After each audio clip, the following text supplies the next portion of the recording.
Okay, hello everyone. I'm gonna put this back here and hope that it's a good amount. Konnichiwa, konbanwa, I should say. Good evening. Got my blanket on. It got really cold again. It was actually snowing when I left my work in another part of Japan tonight and drove home. Here in my town, it's just very cold again. As you might be able to tell, I just got like my pajamas on. I've got like 3 shirts on. Blue, orange. So, yeah, that's what I do to keep warm a little bit. I just got home. It's a long day. But part of that was my own thing. I wanted to go shopping in the nearby town, so I left my house early this morning. Way before my first lesson on Wednesday is not until 4 or 4:30. 4:30, I think it was. But I left here at like 8 in the morning. I just got home and, put everything away and set up and realized I needed to do my daily vlog, and it's now 11:15 at night. So, happy Wednesday. So today's topic is motivation. Not my motivation for getting up out of bed in the morning, but student motivation. And a lot of you are thinking about coming over here and wanting to be teachers. And I just think you should, especially if you're choosing between, say, wanting to apply for the JET program and wanting to maybe work for an Eikaiwa, a language school, which would allow you to probably live in Tokyo, if that's a goal.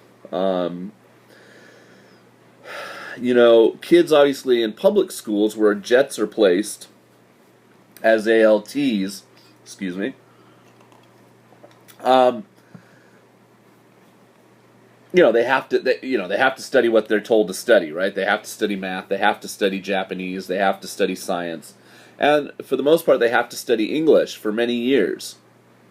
So that builds up resentment. Some people don't like math. Some people don't like PE. Some people don't like English. It's just another one of those subjects that they don't like. But I'm obviously now on a different side of it. I'm on the Eikaiwa side these past few weeks. So what you find is these are people that are paying to study English, or their parents are paying. Okay. So maybe you had a parent that really wanted you to excel at something. The violin, the piano, a sport, calligraphy, a martial art. I don't know. It could many things. And they paid for you to have lessons, private lessons, or for you to go to camp, or for you to do things so you could enhance this skill. Well, these students are, kind of the same. You can tell that some of them, the younger ones, the ones that I teach that are 7, 8, 9 years old, they're kind of excited to be there. It's just a fun activity. They don't really take it that seriously. It's still all fairly new, and basically they're all in group lessons. So it's 5 or 6 other kids around that age. Maybe they know them. Maybe they're from a different elementary school. So it's just kind of, hey, once a week they get together, they see their friends, and they study this crazy thing called English for an hour or 45 minutes. It's the kids that are kind of in the middle, 6th grade, 7th grade, 8th grade, where they're obviously, a lot of them are being forced to take English by their parents. Like their parent is saying, hey, you've got to go do this. And it's not remedial. There's a whole different thing for that. This is kids that are, being maybe forced to go and study that probably don't have that much interest.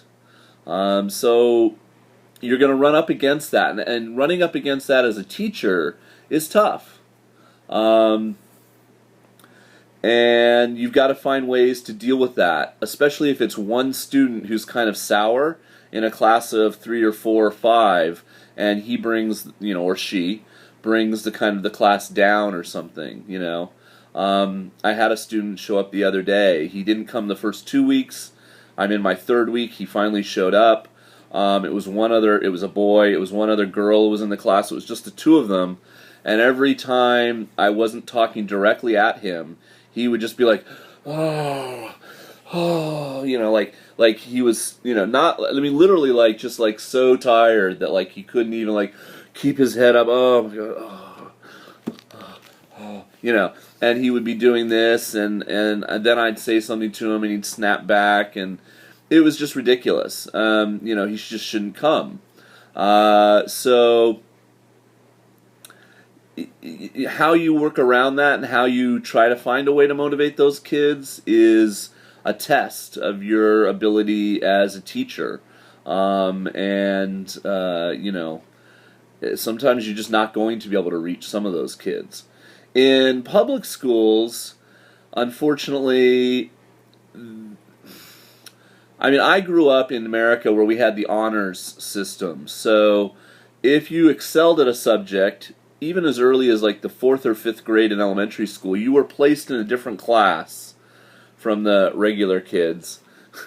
And, the kids that really did want to study or really had an aptitude for something, be it math or a language or something, were separated out.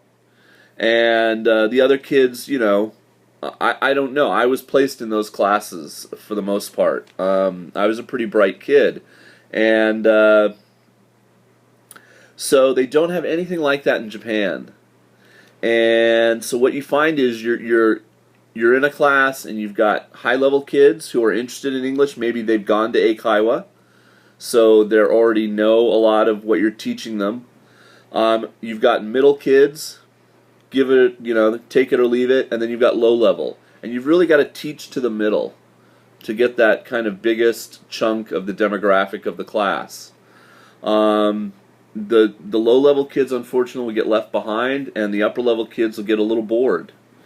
And that's one thing, when I'm teaching my 5th and 6th graders now, I mean, they're so advanced. They're doing, they know grammar, they're spelling, they can recognize words, they obviously know their alphabet backwards and forwards, they're writing. They're going to be so bored in 7th grade because I don't think the 7th grade textbook, which is traditionally the first year of instruction in Japan, has changed that much. Even since I stopped being an ALT in 2009, and correct me if I'm wrong and you're an ALT, but the first few pages of the 7th grade junior high English textbook that's pretty much used all throughout the nation of Japan is like, okay, here's the alphabet. Let's learn how to say good morning. Let's learn how to say my name is. I mean, these very, very, very simple things. And sure, it doesn't hurt to review those, but man, it's got to be boring as heck for some of the kids that are like, in these classes at language schools and have been doing that kind of stuff for years now. So what motivates the kids to come? And then, you can talk about what motivates the adults to come, and that's a whole nother subject, maybe a whole nother vlog. Is it a hobby? Are they studying because, they use it in their business, they want to travel, there's all kinds of reasons.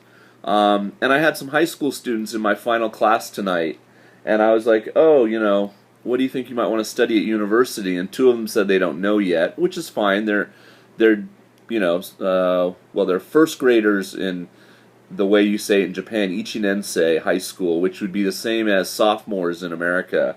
So they're about to become juniors, and in their second to last year of high school. And so they don't really have to know yet. And then the third person, which was a girl who's actually a ninensei, so she's about to become a senior, said, oh, I think I want to major in English when I go to college. So, and that's great. I mean, that's why she should be in Eikaiwa at, the age of 15 or 16, studying English on, a Wednesday night for an hour, which her parents are paying for. Okay, so that was just the thought that popped into the old brain today as I was going along teaching. And so, you have to think about that. What kind of students do you want? If you want to be a teacher, you want to teach in public schools, some of the kids are going to be motivated, some of them are not. How you reach them, and how you interact with them can vary a lot, but you've got to kind of teach to the middle because you got to hit the most kids out of, say, a classroom of 35. If you want to teach Eikaiwa, you can really tailor your lessons to each specific little group. But you might get kids who are just there because their parents are forcing them to be there. And then how do you deal with that? So you've got to think about, that. And, of course you could also have, I have classes with 4-year-olds and I have classes with people over the age of 60. So you really have quite a range. All right. Thanks for watching another daily vlog. Definitely one tomorrow. And hopefully I'll be better dressed. I'm going to watch Friends. I tape Friends every night. On my Japanese TV, it's just kind of comfort food when I get home to relax for 20 minutes, and then I'm probably going to crash. All right, thanks for watching. Peace. See you tomorrow. Oh, the answer to yesterday's vlog, I ate KFC. Okay, see ya. Bye.